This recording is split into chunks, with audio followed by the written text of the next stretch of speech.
Yeah, it's really wonderful to be here, and I'm really, really touched to have been asked actually to join you guys this evening. And what I'm going to be doing this evening is talking about ways in which we've established effective partnership working in the area in which I work.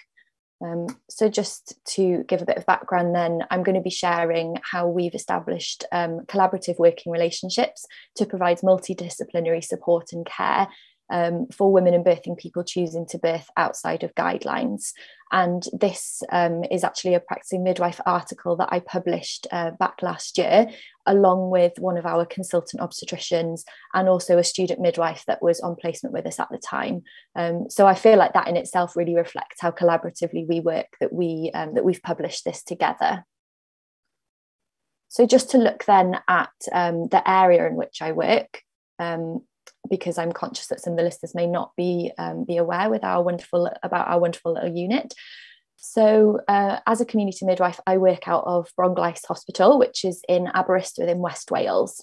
So we have one maternity ward, which is an obstetric unit. It's a birth centre, it's an antenatal ward, postnatal ward, triage and day assessment, all in one. And we don't have a special care baby unit. So for that reason, we have quite a set criteria as to who we would recommend births in our obstetric unit. Our neighbouring obstetric unit within our health board is Glangwili Hospital in Carmarthen, which is the bottom arrow there on the map. So they have an obstetric unit with and alongside MLU, and they do have a special care baby unit. And they're situated 46 miles from Bronglais, which is about an hour and 15 by road. So our community team, the North Ceredigion team, which I lead, is based in Bronglais Maternity Unit, and our office is actually on the maternity ward. So I just thought I'd share our stats poster from last year. We put these out every month for the women and birthing people and their families, and they really love seeing the months in which their babies were born. So this was our poster for last year in its entirety.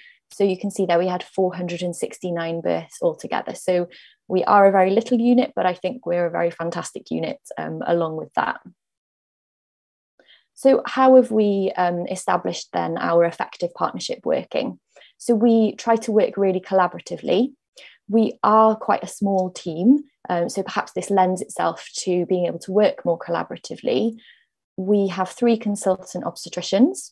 We have 8 community midwives in our team. And our team, because of the geographical challenges that we face in Mid Wales, we don't provide or receive cross cover from any other teams. So our team of 8 midwives, there's 2 of us on call every night, and we always then work with one of our colleagues if we're at a birth. The obstetric unit is staffed by 22 hospital midwives, and there is 1 midwife who works in the antenatal clinic. So a pretty small team with, small numbers there, which means that we have got to know each other really well as a team. We all work together really frequently, and it has lent itself pretty well to establishing a really collaborative way of working. Our community team is really passionate about continuity of care antenatally and postnatally. We don't provide intrapartum continuity. We obviously support women from our team to have home births, but if women birth on the unit, they're cared for by hospital midwives.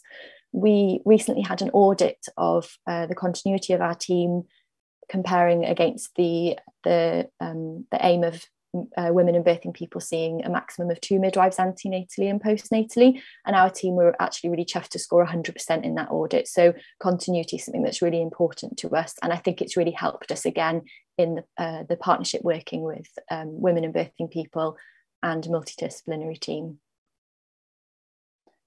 So we have really early discussions with women and birthing people about place of birth. Everybody receives the birthplace decisions leaflet at their booking appointment at around 8 weeks. And that highlights to them that although they may have a recommended place of birth based on their individual circumstances, they have a choice of place of birth. And those are all outlined in this leaflet, which I'm sure many of you will be aware of. We then also complete a birth preferences discussion with everybody at around 36 weeks. And this is the pro forma that we use for that. This is just the first page. And this again gives women and birthing people the opportunity to really think about where they want to have their baby. It gives us then chance to support them to make plans, to receive information, and to perhaps access additional care if necessary or indicated. So it really gives them a chance to think about the kind of birth that they want, and it gives us opportunity to be able to support them in that. So as we have discussions with everybody about place of birth, our home birth rate then is quite high, because we make everybody aware that they have a choice. Prior to 3 out of the 8 of us joining the team back in 2018, the team unfortunately didn't have brilliant staffing and weren't able to actively promote the home birth service. But since the staffing improved, we have actively promoted the home birth service. Being quite a small community, then word of mouth has spread amongst women and families about home birth, and our home birth rate has increased. Last year it was 6.1%, which we were absolutely over the moon with. But of course, where we are promoting choice in terms of place of birth, our home birth rate has gone up not only for women and birthing people who are under midwifery-led care, but also for those under obstetric-led care and are choosing to birth outside of guidelines. So we recognise then that, we really needed to ensure that we were providing adequate support and working in partnership to support families wanting to birth outside of guidelines. So another way in which we do this then is regular conversations with all different members of the team. And I think having our community midwives office based on the maternity ward has helped no end with this. We're regularly speaking to the hospital-based midwives, we're regularly seeing the obstetricians, and it's just really helped to create a rapport and also an effective working relationship. We have regular email contact with our consultant obstetricians. They're extremely receptive to us emailing them with a quick question or an opinion on something, and they're really responsive at getting back to us, which means that by having that approachable nature, we are able to put feelers out as to care plans early on, rather than waiting for an appointment to come through. So we can get the ball rolling quite early. And all of these things have helped us to establish effective and trusting working relationships. So our team of community midwives has a real passion for supporting informed choice. We, as I said, we discuss place of birth with everybody on our caseload, but we also, because of COVID, have moved to Microsoft Teams antenatal education that really looks at letting women and birthing people know that they have a choice and that we will support them in making different choices. And we like to give them, all the different information about different places of birth, different choices they can make during labour and birth. We also then facilitate a home birth evening on Teams, where we will discuss facts and figures surrounding home births, and we'll also invite families who've birthed their babies at home with us to come and join the meeting quickly, share their experience, answer any questions. And we also try as a team to all log in, even if it's just for 5 minutes, to say a quick hello, so that women and birthing people will be familiar faces to them, that we won't be attending their birth without them knowing us. We also are very welcomed to attend obstetric-led antenatal clinics in Bronglais. So if we have somebody on our caseload who we think is considering birthing outside of guidelines, as their named midwife, we will attend their antenatal clinic appointment with them, just to present a united front to the woman or birthing person, but also then because we can sit with them along with the obstetrician and make a plan of care, and we all know what we're contributing to it. We are able to be on the same page, and it's evaluated really well with women. They say they feel really supported by us as a team approach, and that's what we're aiming for, isn't it? We share our care plans widely then with anybody who chooses to birth outside of guidelines. We compile an SFAR. So our consultant midwife in Hywel has provided us as community midwives with templates that we can use to have birth choices discussions with women and birthing people. And the templates are for some of the perhaps more commonly encountered outside of guidelines requests, such as a vaginal birth after caesarean outside of an obstetric unit, or a woman with a raised BMI wishing to birth outside an obstetric unit, previous PPH. There's multiple ones that we've got.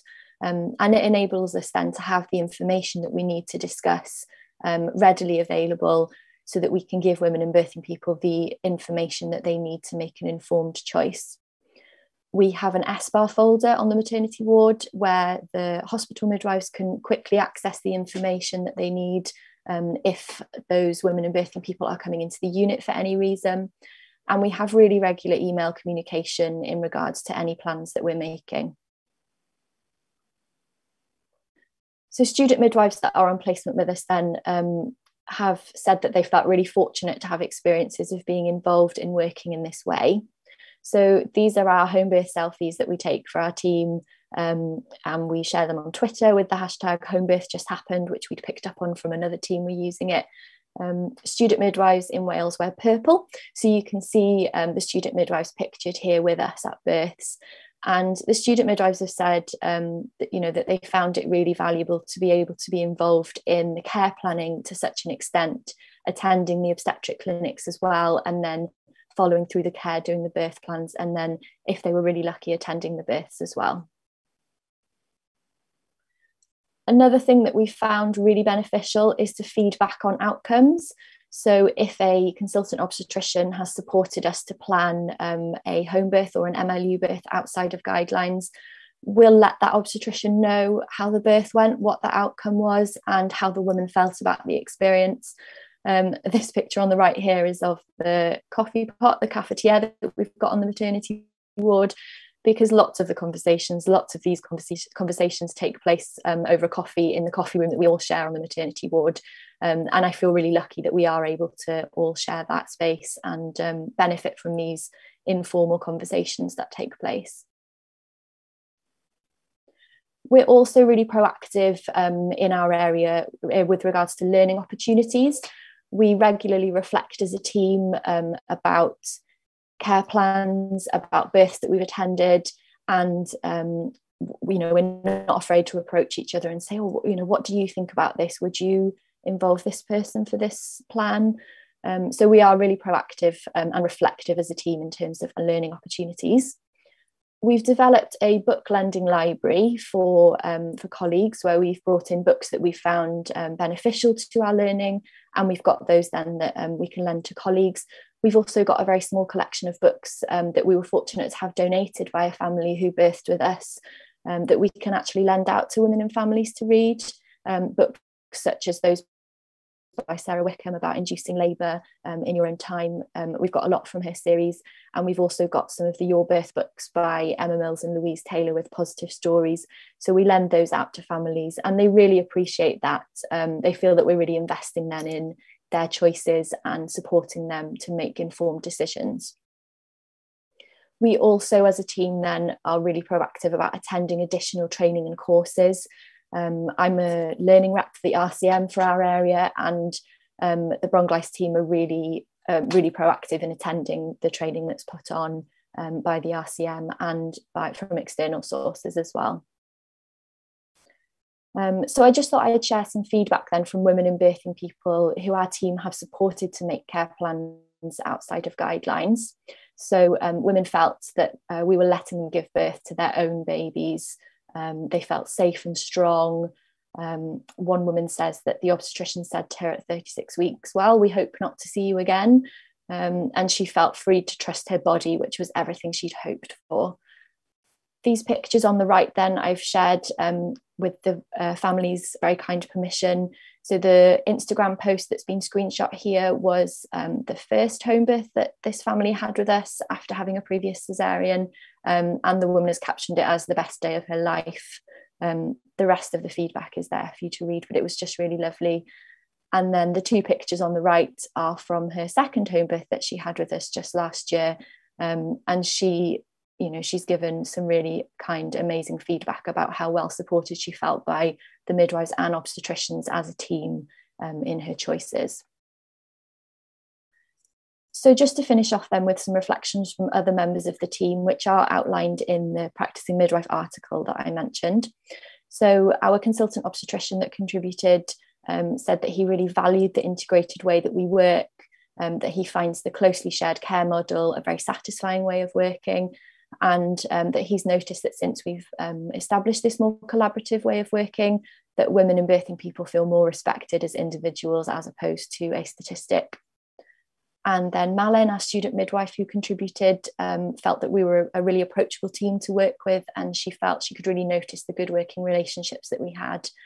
And she also really valued the continuity that she was able to experience during her placement, and felt that that really, really contributed to her experience. So that's my presentation. I really hope you guys have enjoyed learning a little bit about how we work in what I think is a brilliant unit. We do actually have some jobs available at the moment. So if anybody's interested in coming to join our brilliant team, then please get in touch with me. I think my Twitter was at the start of the presentation. But yeah, I would really love to hear from anyone with any questions or anything at all.